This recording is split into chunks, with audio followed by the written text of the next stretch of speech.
Good morning, or afternoon. I suppose you could be watching this any time of the day. This is the first little review on reactions and our rates. And this is the overview idea. So every reaction has what we call an individual order with respect to, or just each reactant. If you change the amount of it, it will change the rate at which the reaction progresses. Generally speaking, if the rate doubles when the concentration of chemical A doubles, and that's, if you remember what those brackets mean, is if you see that, that's our kind of concentration amount right there. If our rate of reaction doubles, then the rate depends on A, and we say to the first power, and so it's a first order reaction with respect to A. Now, if the rate doubles when the concentration, or if the rate quadruples when the concentration doubles, that's going to the second power. So we'd say it's second order, like 2 squared equals 4. That's where we're getting that thing from. It's from the squared part, not the 2 that I put in front. But our rate will quadruple when we double the amount. So we have second order. And our final one is the 0th order, which is when the rate is independent of the concentration of the chemical.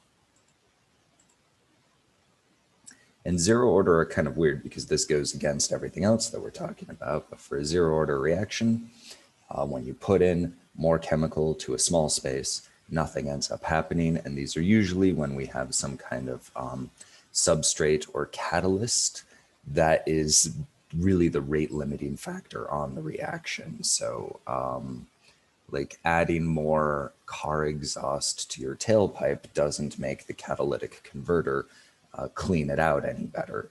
So you just end up polluting a little bit more that way. And we're going to look at some of these plot concentrate or speed versus time and versus concentration graphs because I really like the graphical method for identifying these different reactions. So here we have it for time versus a certain concentration of chemical reaction. So you start off with a bunch and you're going to go down from there. And as time goes on, if it's a 0 order reaction, you just get a nice straight line. It doesn't matter where the line is. It could be a straight line that was, let's say, out here. That would still be a 0 order reaction.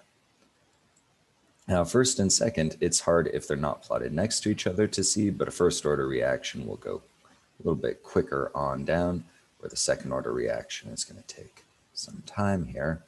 And these are going to look kind of like exponential decay curves. And again, being able to see the difference, you really need to see them plotted next to each other or be able to see a graph that has the information on it. Now, what we do from an integrated rate law, which we're going to have in a couple pages, is we can use that to see what math operation we can make to give us these nice straight lines. So if you remember, the first order reaction was not a straight line when it's plotted with respect to the concentration of A. But if instead you take the log natural of the concentration and plot it against time, it's going to give us a straight line in a first order reaction, which is kind of cool. And the algebra behind it, I mean, you have the log natural of the A initial divided by A time. It's going to give you this negative kt, where negative k happens to be the slope. And if you rearrange that, you get the straight line form where on our line, this is like y equals mx plus b. It is a straight line form of a thing, but we've got that ln a over time, that's the point, is equal to the kt, that's the slope of the line, plus ln a0, that's our starting point right there. If we are doing a second order reaction, we will plot it inverse, so that's 1 over the concentration with respect to time, and we will get a straight line, and this one happens to go up. So our other straight lines go down, the 0 order goes down, so this guy goes up on the slope when we plot it. And this is just kind of some neat math that goes behind everything. That's like, huh, what if I took the inverse of all those numbers and bam, you get a nice straight line out of it. And our zero order, of course, just goes down and slope negative k. That's our rate. It's negative because we're using up one of the reactants as time goes on. So these three graphs are things that you can look at, and the key is to look in left-hand side to see what it is we're graphing, whether it's concentration, inverse, or log natural. And then this is just another fun one. If you plot the rate of reaction against concentration, we'll see that zero order increasing concentration does nothing to the reaction rate.